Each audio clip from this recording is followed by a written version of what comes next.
Time for the best segment in Thursday in all of television. That's fair.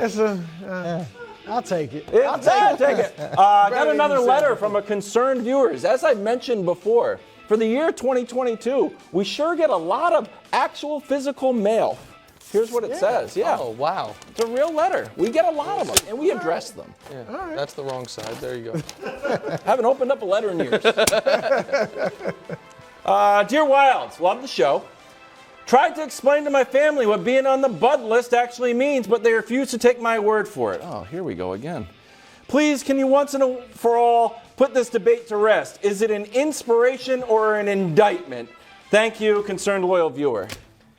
Do I have to say it every week? It seems like it. It's an inspiration. Everybody on the Bud list I like. I pull for. I don't have guys I'm against like Nick Wright. I have individuals that I'm just like don't want to see do well. Nick Wright. Right. This is all about motivation, and we'll start this guy I really am fond of. Tom Brady at number 3, see? all right? And they are indeed on the Bud list. They need some motivation. What they lost? 4 straight, 5 of their last 6 for the first time in his career. It is the worst season of his career, and they need to bounce back. Look, they won't be out of it mathematically, but my goodness, they need a victory. If it comes against the Rams, that's I know the Rams aren't having a great year, but still, they're the defending Super Bowl champs.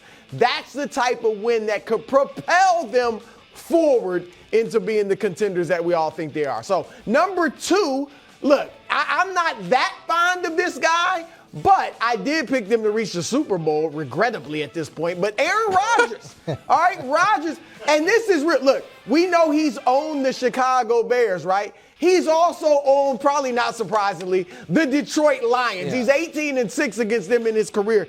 If they lose to the Lions, all right, and I hate to mention this guy again in my Bud list thing, but Nick thinks the Lions are great. They aren't. Nick thinks they're the best 1-6 team we've ever seen. What are you even talking about? You love the Lions. you do. All I heard last week was they're better than their record. Watch out. They're going to beat the Cowboys. That was 2 weeks ago when I said they could cover against Dallas. No, I'm jumping in for a moment. It was way over the I said they could cover the 7.5 against Dallas, and they were down 4 and fumbled at the 1. So I stand by that take. I am not a Lions fan. I heard they're better than their record maybe 20 times last week. All right, anyway, Aaron, they're not. You better beat the Lions. That's all I got to say. Again, the math, forget the math, because NFC is so mediocre that maybe mathematically they're alive. But their next 3 games after that, Nick, you'll love this. What? Dallas, you're a schedule guy. You're a schedule guy. Dallas, Tennessee, and Philadelphia. If they lose to the Lions, it's pretty much a wrap. Well, you believe in them. Real quick, just because beat the you're Lions, name checking I me know so that. much. So they're your Super Bowl pick, right? Yeah. And they're still your Super Bowl pick, correct? Because I do believe in Okay, taking if they integrity. lose to the Lions, will they still be your Well, Super Bowl let's pick? cross that bridge when we Okay. get to it. All right, All right, no let's problem. cross that bridge later. All right, number 1, Matthew Stafford. Oh, boy. I mean, just months away from hoisting the Lombardi Trophy, Stafford and the Rams are having an absolutely horrible season. Remember, guys, some on this show thought he might begin to make his Hall of Fame case. That was you. Instead of he's making a case that he's more like Nick Foles, who had a great run and won a Super Bowl, and maybe that's what Matt Stafford did. He caught lightning in a bottle because, Coach, his numbers this year are horrific. He's got 7 touchdowns. All right, there are 21, 22 quarterbacks with more touchdowns than him, and he's got 8 interceptions. That's tied for second in the league with Kenny Pickett, who's just a rookie and throwing the ball all over the place. So the Rams and the Bucs, they're playing each other. Both of them need a win. So one of these guys, he and his team are going to be in a world of hurt after this Sunday. So that is the Bud list. If there wasn't a graphics team that put a lot of time and work into adding my person to the Bud list, I would audible and put Brew on the Bud list. What? Because that was the most disingenuous Bud list we've ever heard. You think? Yeah, I do think. Just drive-bys on me, and then his terrible Stafford take from last year, he then attributes more of a group- to it was more generally group think. speaking. Yeah, it was more No, group think. I challenge anyone to find a single piece of tape of me saying Matt Stafford would be a Hall of Famer. It doesn't exist. You know why? Because it was such a bad take. However, like Bruce said, it is an inspiration, not an indictment. Yeah. So I'm going to put a player that I historically root for and put a lot of flowers at the feet at on the Bud list. Wow. Inspire.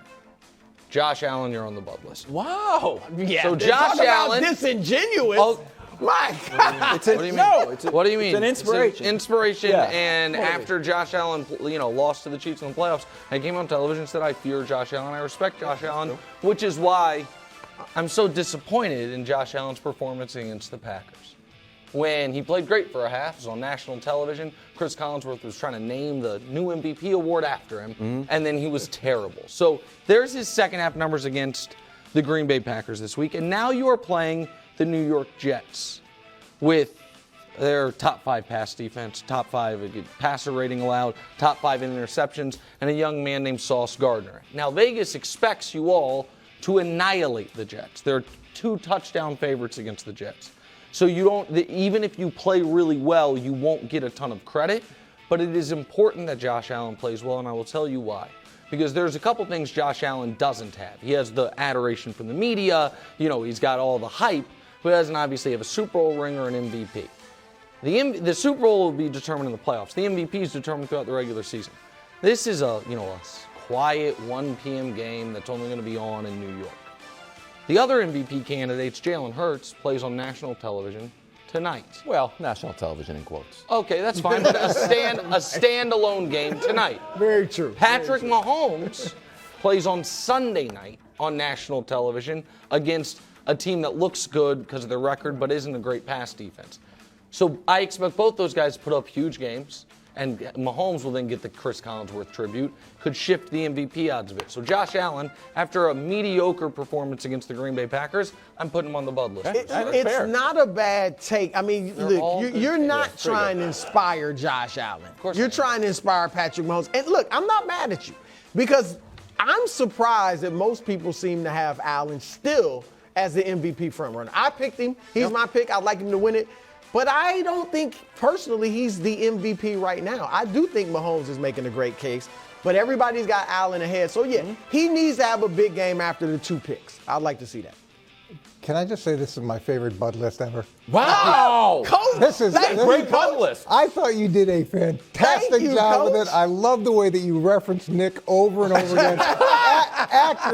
accurately referenced him. Absolutely. Now, I don't think I'd hire you as an inspirational speaker when you lead with, "You better win." Typically, the Tough love. I'm from the past generation. No, I get it, but a lot of times when we bring those guys in, they don't lead with, "You better do it." Okay, so I'm going to take a step back there in terms of hiring you for that. But I'm going with Zach Wilson. I'm going with the other side of the game. And look, there's a reason that Buffalo's favored the way they are, and it's because of him. And the Jets have won in spite of him until this past week, and then they lost because of him. And when you look at his completion percentage, his touchdown percentage, his interception percentage, there's no improvement in any of those areas. And he's got Mike White and he's got Joe Flacco sitting behind him. And this is a team that's shown so much progress in so many areas. Yikes. He cannot hold them back from being the team that they zapped. potentially could be this year. No, that's a good call, Coach, because look, if they continue to play well and win in spite of him, this offseason they might start looking at a quarterback because he hasn't played well. He might get yanked if they keep losing Even this because year, of him. Yeah, I definitely think he could at some point if it goes the way that we saw it go against New England. Wow. Yeah, I like that. They won. And the Bills' defense is a tough. Oh yeah. I mean, that's a tough animal to deal with. And they're in the division, so you got to show that you can deal with it. That's a great point. Okay, this is going to be controversial because yesterday when we were doing the tiers, I said the Eagles are the best team in the entire NFL. They're undefeated. They haven't lost a game. This morning, I woke up with a weird feeling. Broussard. I didn't feel good about it at all. And I'm not saying that this is a full-blown upset alert, which is like when your fire alarm starts going off. This is when your fire alarm needs new batteries. It's just like, chirp. You're like, what's going on here? Just a little one. Eagles on the Bud list. The whole team. I don't feel good about this game at all. A little bit is because of what I saw from the Bills and the Packers last week, where the Bills are like, we got this, man. let's just lay back. That's, I think, the attitude that the Eagles are going to have coming in against a Texans team that has done nothing, also doesn't have Brandon Cooks. Houston should just roll over. I don't think they're going to. The fact that they're going to Houston on Thursday night, these Thursday night games, and we've been grinding the all 22. You know how I get. This is what we determined about these Thursday night games. Weird games. I think when you watch these games, like weird. And bad. Colts beating the Broncos was like weird game. Commanders beat the Bears. It was just a weird game. Ravens beat the Bucks. That first half, Tom Brady was just a weird game. I would expect the Eagles to have a bit of a weird game, and I know this is not going to. You're not going to find this in the statistics. I don't like the World Series being on. I don't like Phillies fans' attention being divided. I'm telling you, Coach, I might be alone on an island, but the Texans are not going. It's a 14-point spread. The Texans will definitely cover. Cover. And I'm telling you, it just got a little upset alarm going off. It's going to be a weird game. Put them on the bud list. Now, that may be true that they cover the spread. I'll give you that. But I don't think Philly's in danger of losing. Coach, I do think a loss eventually would be good for the Eagles. Ooh, that's a good take. I don't think with the way they played last year in the playoffs, if they were to somehow go into the playoffs undefeated, I don't think that'd be good for them. Do you agree with that? I think the pressure. Well, look, the odds are they're probably going to lose a game at some point during the season. It's pretty hard to go the entire season undefeated. The losses help you? Look, it can be a wake-up call. It can add some perspective. But it does the heat off. It does take a little bit of the heat off, and as each week goes on, that pressure builds when you're winning a lot of games. Would you do I know this is 2 months away. Would you do the Caldwell? Remember the Colts were 14-0, and they had clinched everything, and they benched everybody. That's going to be the debate at the end of the season if they've secured the number one spot. I love that. The rest versus rust. Let's break that out. We got that right here. Ready to go. Early for that. Rest versus rust. Oh, I love it. Hey, great job on the bud list. That's why it's the best Thursday segment in all sports television. Fantastic job. Thanks for watching. Subscribe here to get more from the show and to check out clips from other shows on FS1.